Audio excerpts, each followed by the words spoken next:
نسألك يا من هو الله الذي کہ ہم لوگ اللہ کے حضور دعا کرتے ہیں، پھر اس دعا مانگنے کے بعد وہ معاملہ ہماری مرضی کے مطابق نہ حل ہوا ہو تو پھر اعتراض بھی کیا جاتا ہے کہ جو میں نے تجھے اتنی دعا بھی مانگی، اتنا صدقہ کیا، فلاں بزرگ کو بھی کہا، پھر بھی نہیں ہوا۔ اب دعا التجا ہے، دعا حکم نہیں ہے، ایک درخواست ہے۔ اب درخواست دہندہ جہاں درخواست دے رہا ہے وہ دے ہی درخواست اس لیے رہا ہے کہ اس کی وہ حیثیت نہیں ہے، تو جب اللہ کے حضور دعا کی جائے تو یہ سمجھ لینا کہ ایسا ہی ہو جیسا میں چاہ رہا ہوں، تو یہ درست نہیں ہے۔ اللہ کریم بہتر جانتے ہیں، اور احادیث کی روشنی میں، قرآن کریم کے ارشادات کی روشنی میں علماء کرام جب اس پر بحث کرتے ہیں تو فرماتے ہیں بندے مومن کی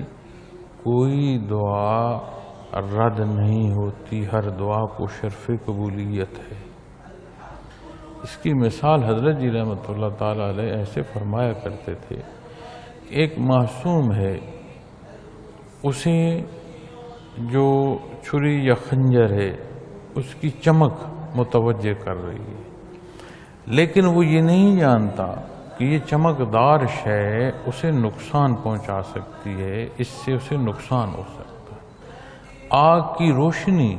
اسے لبھا رہی ہے، لیکن وہ نہیں جانتا کہ اس آگ کے قریب پہنچنے سے وہ جھلس سکتا ہے، وہ جل سکتا ہے۔ ماں اسے چھری نہیں ہاتھ میں پکڑنے دے گی، اس چھری کی جگہ کوئی اور شے دے کر بہلا دے گی۔ ماں اسے آگ کی طرف نہیں جانے دے گی، کسی اور بات میں لگا لے گی، اس کا دھیان بٹائے گی۔ اب بچہ روتا بھی ہے کہ مجھے یہ کیوں نہیں دے رہے، لیکن اسے والدین وہ شے جو اسے نقصان پہنچانے کا سبب ہو سکتی ہے وہ نہیں دیتے، اسے بہتر دینے کی کوشش کرتے۔ ایک عمومی دنیا کی مثال۔ تو حضرت جی رحمۃ اللہ تعالیٰ علیہ یہ ارشاد فرمایا کرتے تھے، آپ فرمایا کرتے تھے اللہ کریم بندے مومن کی دعا قبول فرماتے ہیں، اور اس وقت کیا وہ بات اس کے لیے بہتر ہے، اس سے ہٹ کر کچھ ہے بہتر ہے، یا وہ جو مانگ رہا ہے اس کی ناسمجھی ہے۔ پھر ایک اور پہلو بیان فرماتے ہیں جو کہ حدیث شریف میں بیان کیا گیا ہے کہ روز محشر جب حساب کتاب ہوگا، مخلوق اللہ کے حضور حاضر ہوگی اور حساب کتاب ہوگا۔ اب کسی کا حساب ہو رہا ہے اور اس حساب کے بعد پھر فرمایا جائے گا کہ اس کا کچھ حصہ میرے پاس بھی ہے، اللہ کریم ارشاد فرمائے۔ اب اس کا وہ حصہ جو دنیا میں اس نے اللہ سے دعا مانگی تھی، دنیا میں نہ سمجھی تھی کیا پہلو تھا، لیکن اللہ کریم نے اس کی وہ التجا، اس کی وہ گزارشات اپنے پاس جمع فرما۔ تو فرمایا گیا ہے کہ اس وقت پھر اللہ کریم وہ دعائیں جو وہ دنیا میں مانگتا رہا تھا اور دنیا میں وہ اس وقت منظور نہیں ہوئی، اس کی ضرورت نہیں تھی،